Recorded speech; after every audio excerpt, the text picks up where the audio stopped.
नमस्कार। जनपक्ष में आपका स्वागत है। मैं हूं प्रियदर्शन।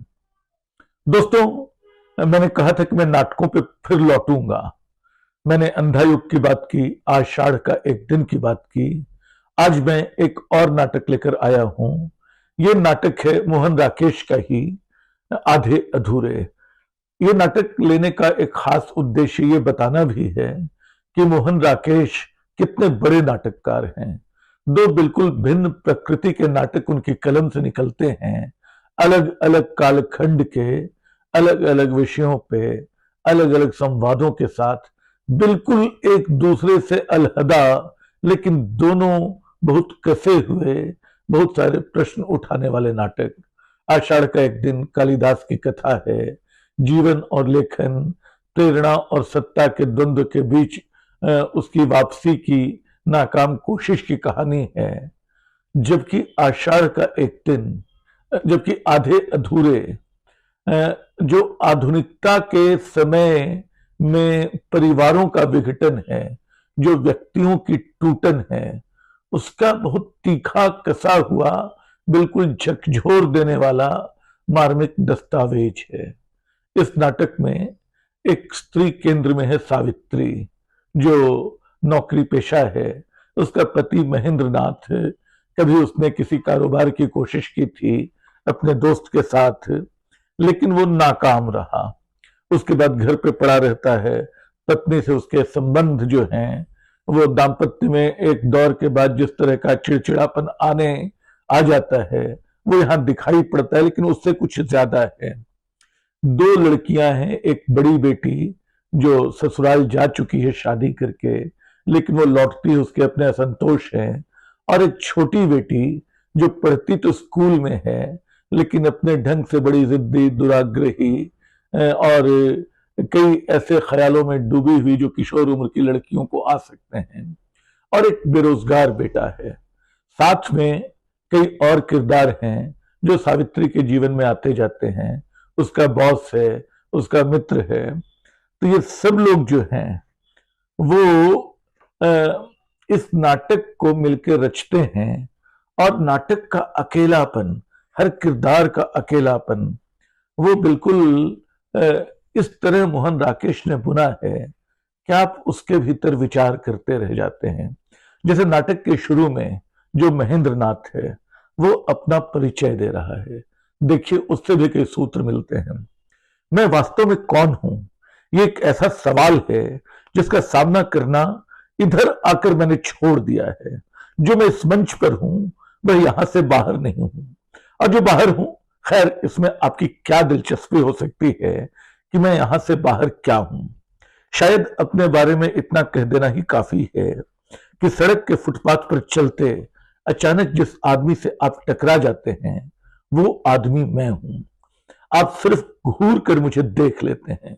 इसके अलावा मुझसे कोई मतलब नहीं रखते कि मैं कहां रहता हूं, क्या काम करता हूं, किस किस से मिलता हूं और किन किन परिस्थितियों में जीता हूं। अब देखिए, ये व्यक्ति जो अपना परिचय दे रहा है, ये अकेलेपन का परिचय है। और ये नया समाज है। हालांकि नाटक की 1960 के दशक का है। शायद 64 में लिखा था इसको, या उसके आसपास कभी। और 69 में, 1969 में ओम शिवपुरी ने पहली बार इसका प्रदर्शन किया था। यानी 50 साल पुराना नाटक है। लेकिन भारत में शहरीकरण की प्रक्रिया वहीं से शुरू होती है।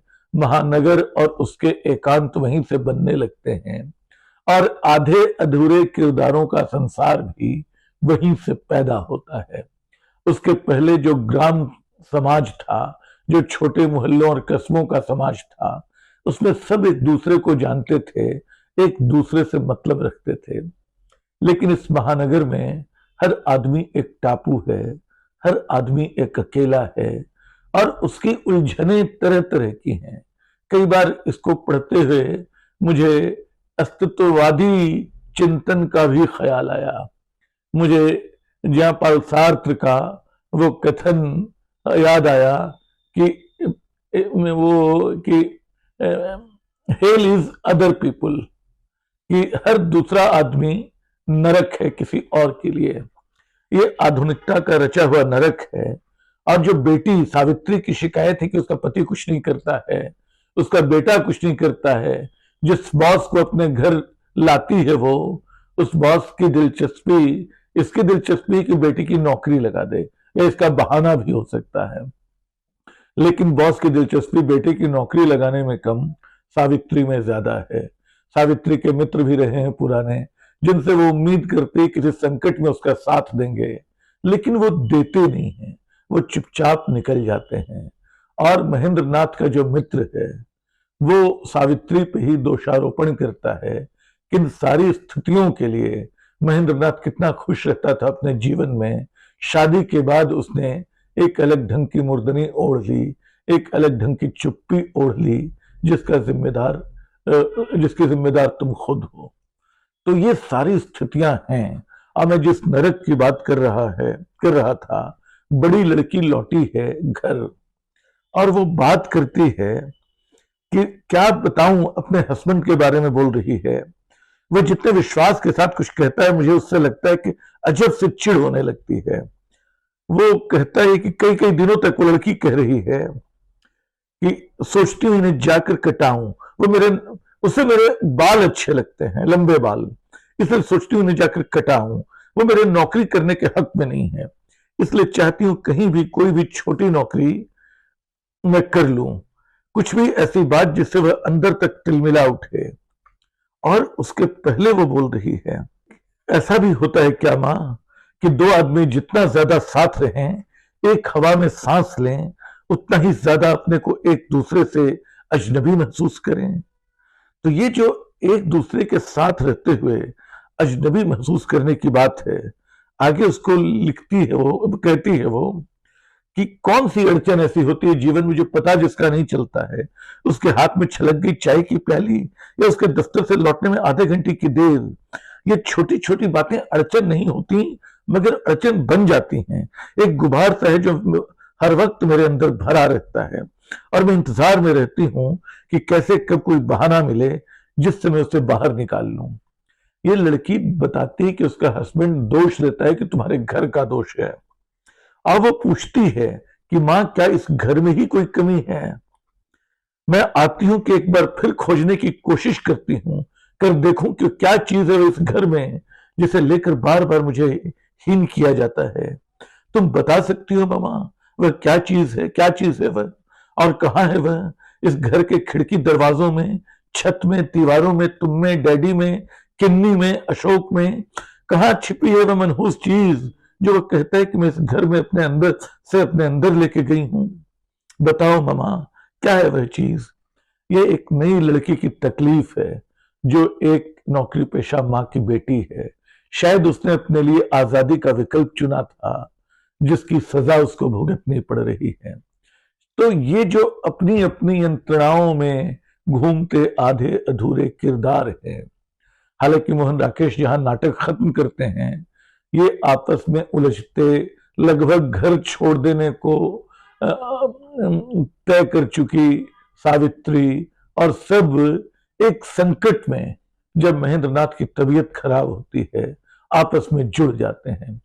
इस आधे अधूरेपन के बावजूद शायद उनको लगता है कि नियति यही है, हमें संभल कर ही एक दूसरे के साथ ही रहना है। पिता की तबीयत खराब होती है, परिवार जुड़ जाता है। तो आधुनिकता का जो दंश है, आज जिस उत्तर आधुनिक समय में हम रह रहे हैं, उसने इस दंश को और तीखा किया है।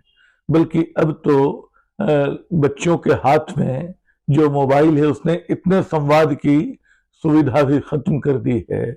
लोग आपस में बैठ नहीं सकते हैं, टापू की तरह अपने अपने कमरों में बंद, अपनी अपनी दुनिया में खोए लोग एक परिवार बना रहे हैं। यहां से मोहन राकेश के आधे अधूरे का एक नया अर्थ खुलता है। मैं उम्मीद करता हूं कि कोई लेखक इस नई दुनिया के नए आधे अधूरे को भी लिखेगा।